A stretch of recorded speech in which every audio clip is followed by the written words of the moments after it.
Hello everyone. Now we are going to discuss about ER diagram symbols. In last episode we have seen what is ER diagram.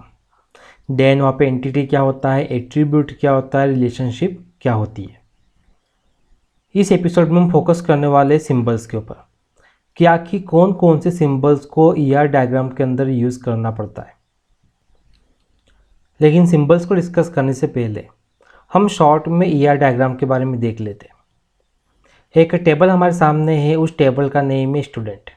अब इस table के लिए हम लोग क्या करने वाले हैं कि एक ER डायग्राम को क्रिएट करने वाले हैं.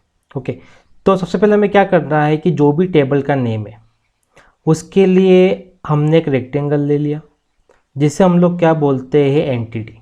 This is known as entity. यदि हम नंबर ऑफ कॉलम्स देखें तो वो है roll number, name and course. तो हम यहाँ पे 3 कॉलम्स बना लेते हैं.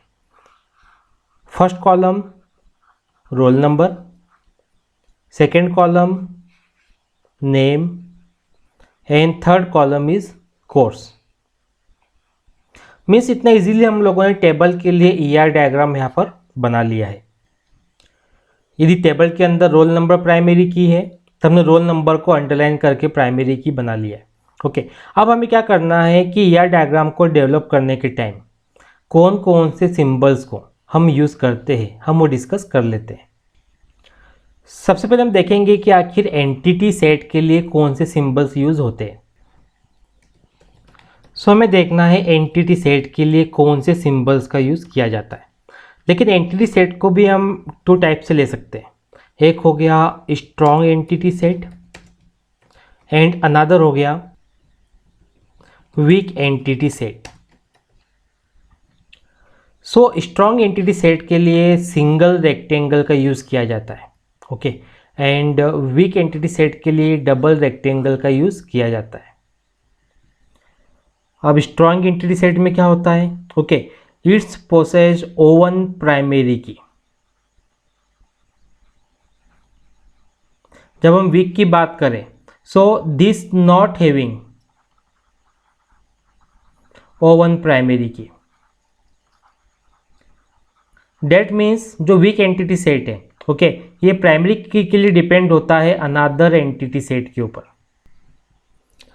अब हम बात करेंगे रिलेशनशिप सेट के बारे में. ओके, यहाँ पर भी हमको सिंबल्स डिस्कस करना है.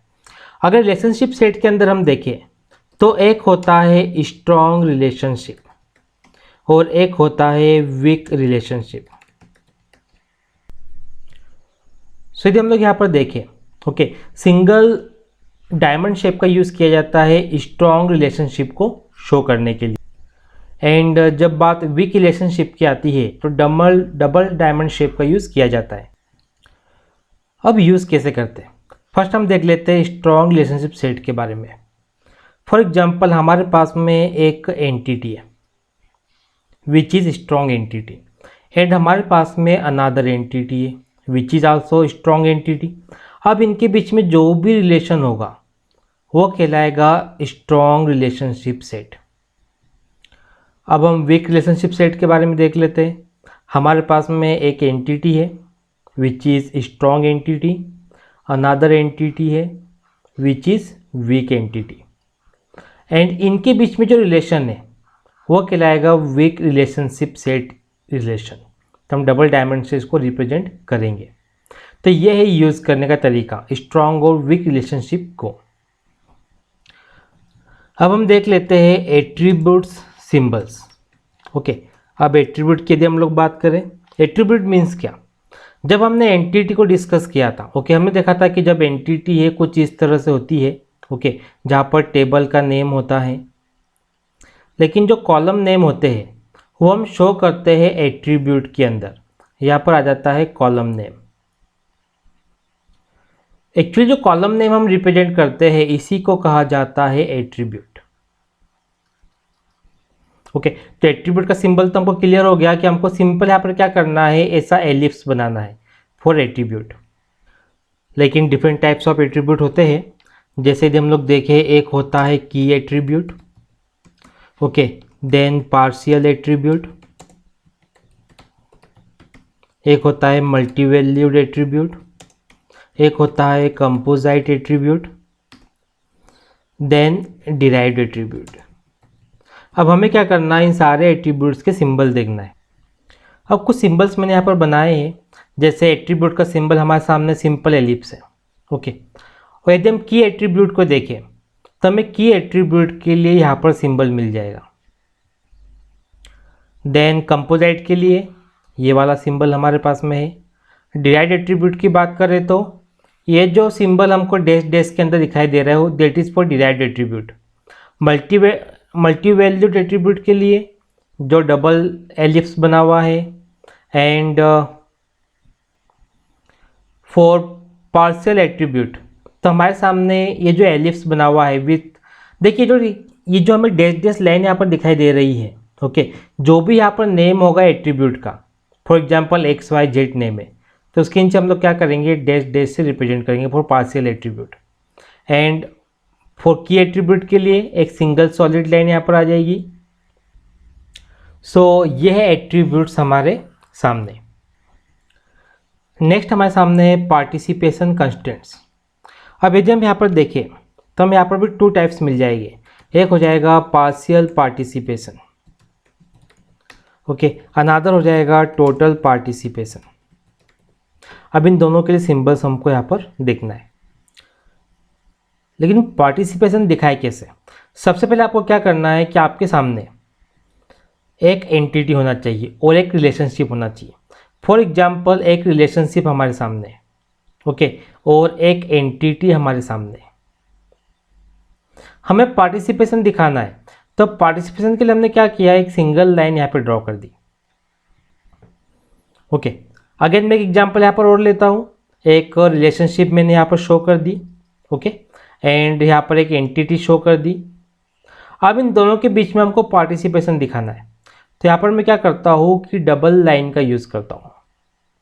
अब यदि आप देखेंगे टू टाइप्स के पार्टिसिपेशन हमको यहाँ पर मिल रहे हैं।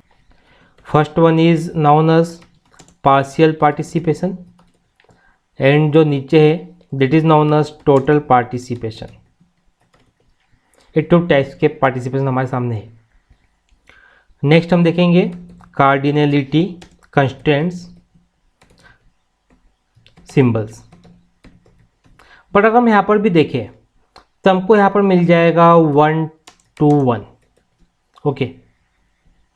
सो what is this, this is 1 to 1 cardinality.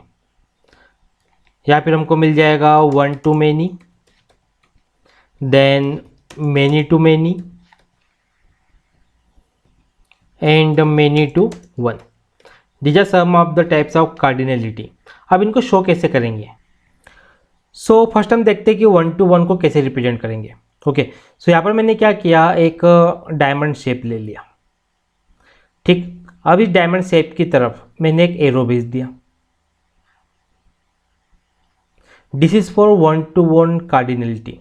या फिर हम कुछ इस तरह से यूज़ कर सकते हैं कि जो डायमंड हमारे सामने है दोनों साइड से हमने एरो को निकाल दिया,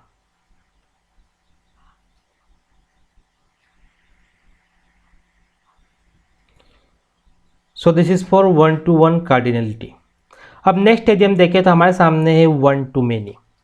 अगेन हम लोग यहाँ पर क्या करते हैं कि एक रिलेशनशिप को ले लेते हैं। एक डायमंड शेप हमने यहाँ पर ले लिया, सो 1 to many की बात हो रही है, तो 1 to many को हम कुछ इस तरह से यूज़ कर सकते हैं, this is for 1 to many। या फिर हम कुछ इस तरह से यूज़ कर सकते हैं 1 to many के लिए। ये सिंबल्स का हमको ध्यान रखना है। Next one is many to many, okay. इस केस में हम क्या करेंगे कि हमारे पास में एक रिलेशनशिप है, ठीक, दोनों साइड से हमने एक लाइन निकाल दी, so this is known as many to many cardinality. Next one is many to 1 cardinality. Again हम यहाँ पे क्या करेंगे, एक डायमंड शेप लेंगे एंड एक एरो हमने शो कर दिया यहाँ पे, this is for many to 1। या फिर हम कुछ इस तरह से यूज़ कर सकते हैं, डायमंड शेप हमने ले लिया, देन हमने यहाँ पर रिप्रेजेंट कर दिया, this is many to 1 cardinality.